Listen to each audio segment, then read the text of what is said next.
place because I am up here for my daughter's birthday and was not able to do this normally, but I figure what we'll do is get a good 10 to 15 minutes of Q&A out of the way and get our lineups built and go from there. Mostly, I'll tell you real quickly that the priority plays for cash and tournaments, I'm really not going to fade these guys much on Fanduel. Cam Johnson, Cole Anthony, Devin Booker, Kyle Kuzma. I also do like Westbrook quite a bit, as I mentioned earlier, and I like getting exposure to that Houston Orlando game basically every way I can. But we're going to treat this like a Q&A. So hop on in, say what's up, ask your questions. Not the most ideal situation that we're dealing with right here, but we're making the best of it as best we can. So anyway, that's where we're at. But yeah, those are my priorities on FanDuel, on Draftkings. I'm going to update my settings real quick because I had to. There's obviously some pieces of news that got in there. And so people are going to ask, I do think that the OKC value is interesting tonight, but just remember that Shea was out before and all these guys were playing, and honestly, I don't know how much better they've been priced up as if Shea was out already, and Giddy, as active as he is not as active as Shea is. It doesn't dominate the ball quite as much.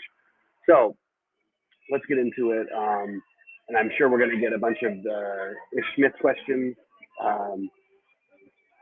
I can get behind it. It's not my absolute single favorite thing to do, but I definitely can get behind it, and I'm definitely going to have some, but I probably will be below the field on that one. Anyway, guys, hop on in, ask the questions. We're going to do Q&A. What's up, guys? Yeah, sorry, I'm in the middle of a Starbucks, so I'm going to talk a little bit quieter than usual. It's not the ideal situation, but we're doing what we can here. So we're going to do a Q&A for like 10 more minutes or 15 minutes because I guarantee you they're going to kick me out of here at some point for doing this. And the fact that in California I don't even have a mask on is probably going to upset some people. So anyway, let's get it going. Popping into your questions and your thoughts. And 1v1, 2v2, 5v5, whatever you guys want. I'm here to answer anything. So just let me know. And with that said, let's get into it. So I mentioned the priority plays on FanDuel, on DraftKings. I do think like guys like Ish and all of it. I still love Zubac. I still love the Clippers in the later game. I still think there's probably always going to be later news in these days. Devin Booker is the one like must play for me on DraftKings. But even that you could go without. Gary Trent. Basically every Raptor is strongly in play on both sides. Every Magic is strongly in play on both sides. And then I want to mix that in with the Orlando and with the Laker and Clipper game. That's the way I'm treating this slate, and yeah, that's not all that complicated, but it depends on who you use and finding the funny value piece here and there, and that's what you're going to do. So, DeJounte Murray, I just don't like him nearly as much as the other spend-ups. Of course, he's great, and he always has feeling, but I just like the other spend-ups better, to be honest. He's a good play, as always. The guy who I'm using from that game more would be Vassell. I'm not in. I just prefer Luka and LeBron to DeJounte today on this particular slate. Orlando guys on FanDuel. To rank them, for me, it would be Cole Anthony 1, Mo Bamba 2, maybe Wagner 2, Mo Bamba 3, Carter 4. They're all like basically the same after that. I'm not using any more than another one. So those are the 4 that I'm using. And then Suggs would be the last one for me, but I don't think he's a bad play at all either. It's just that's the way I've got it. All right, let's see. Salary left on FanDuel to pay up, making it interesting. You're saying for DeJounte. If you have it, go ahead and do it. I have no problem with it. I just don't. He's just not. It's not the way I'm building. So I didn't get to him personally because I'm not going dumpster diving as much as I feel like the field is today. So that's the reason why I don't have him as much. But I sort of have a general. It's Booker. It's a mix of the Orlando-Houston game. And then the Lakers and Clippers. It's not a really very complicated slate the way that I'm playing it, but I certainly understand if you want to go a different direction. One other, there's going to be those Houston guys are cheap on FanDuel as well, and I do really like all the Toronto guys as well, in addition to those the guys I mentioned as being my cores. I'm going to play a little bit of Anthony Edwards tonight. I'm just going to keep riding some of these guys when I have a lineup that looks too chalky with some of the stuff. I'll throw in an Anthony Edwards on a slate like this or something like that because the ceiling is there. We know the floor even shouldn't be that bad for its price on FanDuel, especially. But that's sort of my way of trying to get different. And again, I'm sorry for being in a public place. We try to do this and make sure to be there every day. My daughter's 16th birthday, so it's a little tricky. I do like Kuzma on DK, but it's definitely not a priority. To be honest, I'm not really getting to him. But I think the upside is there for him to be totally viable. So I think it's fine. I think Eric Gordon is okay on FanDuel. I would rather play him on King. But I would like to see an the starting lineup for sure. I believe that he is going to be, he's really going to be low owned on both. I think he is legitimately in play on FanDuel, but I think I prefer Jalen Green on FanDuel at the same price where there's a big difference on DK. So I'd rather play Jalen Green than Eric Gordon over there. Yeah, please hit the like button as Rose is mentioning over there. Green, I just answered. Oh, there you go. All right, answer the last question. I don't know. I'm thinking the second half of the season, you're going to see more of these rookies taking over, and I want to be ahead of that trend. But in the individual plays, you'd think that Gordon should be projected that score, but he's really not. And I'm just a little bit concerned that as the season wears on for guys like that who are buyout candidates, I know they like him, but it's kind of hard to know exactly what they're going to do. And I am curious to see if the Rockets do just roll out the first half of the season starting lineup, or if they mix it up tonight. And you might see Schroeder in there, you might see Gordon out, you might see Sengun in there for the double bigs that they play in Orlando. So just keep an eye out for that starting lineup. I think we can know more once we see that. It should happen really soon. Hey, thanks a lot, man. For the congrats to my daughter. 16 is kind of crazy to have a 16-year-old daughter, but wild. Cole Anthony or Jalen Suggs for DK. I like Cole Anthony a little bit better, but I think they're both really good plays. So I don't have a really strong take on that one. I personally have more Cole Anthony, but again, I think that you can go either way, and they're both completely viable. I just like the upside for Cole Anthony in a game that could get kind of shootouty. I just think he could explode, and that's why I'm going with him. So anyway. But most of my lineups on FanDuel are pretty much the same as earlier on when I built them. I think I changed a little bit, played a little Cameron Johnson, threw in a little more Scotty Barnes, and I would be okay with, although I didn't get to it much myself, playing Fred VanVleet there. I really like it, like you were saying.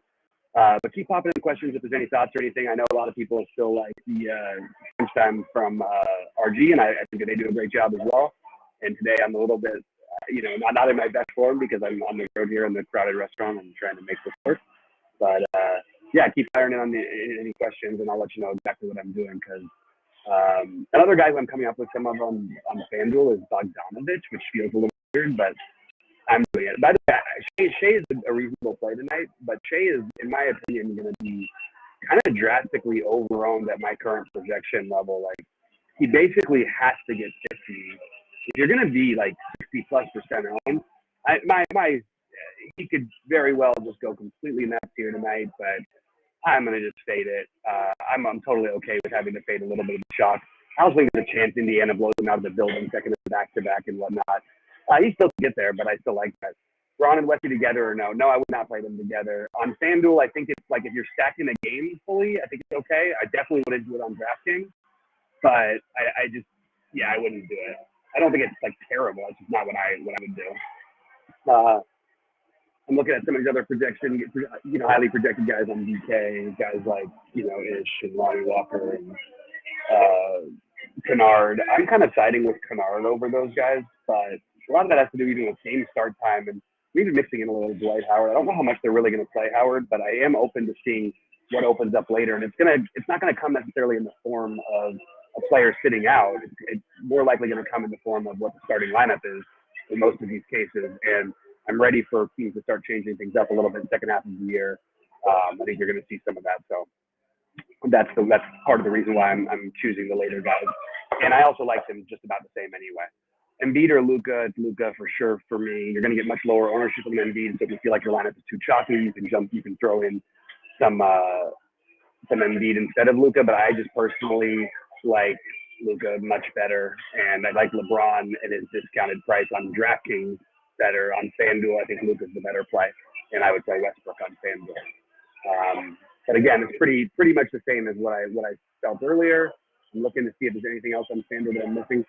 Um, it's just everybody feels so underpriced on Fanduel. It's like funny. So just remember that everyone else is thinking the same thing. But I do like the Mo Bamba, Wendell Carter. I really like that Orlando game, and I really want to focus on that in general.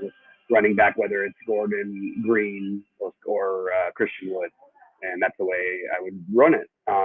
My computer's asking me to do all kinds of stuff here, and I'm just getting charged. I'm going to make sure that my DraftKings lineup makes sense, which for some reason is not working on my computer, which happens to me every now and then. But in the meantime, guys, keep firing on in any questions, and we'll get them answered for you. I don't even want to change my original lineup one bit on DraftKings, to be honest with you. It would take a weird like starting lineup to make me want to do anything different. Um, the guys who I'm getting a lot of, like the Alec Burks, the Devin Vassell. I really don't have anything new on DraftKings. Like I think the lineup that I posted in my original lineups is the lineup that I'm rolling with at the moment, and don't really see that changing drastically unless we get different starting lineups out.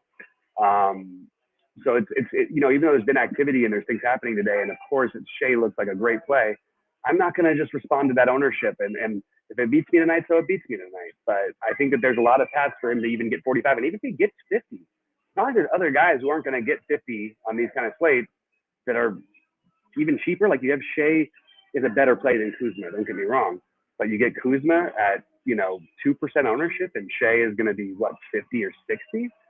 I especially considering the blowout factor, I kind of like the idea of playing some Kuzma. When you look at it like that, even though I don't love the individual play, I'm avoiding Shea because of that. I think the Batate thing is okay. I would not go with it. I think they're using other bigs a lot, so that's fine. Carmelo is viable, but again, I like every other play better than him at the same price, basically. Whether that be Alec Burks, whether it be Trey Mann, he's okay. Some other guys cheaper. Just make sure I didn't miss something over here on San Antonio's side.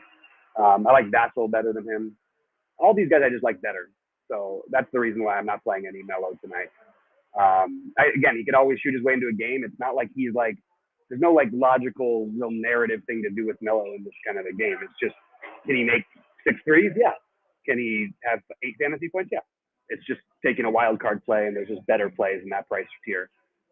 So I would go the other way. I just think the Bamba thing is, look, I don't think this is by any means like a lock or something you need to do, but I do think that this is the kind of matchup that he could absolutely smash in, especially on FanDuel with the block speed upside.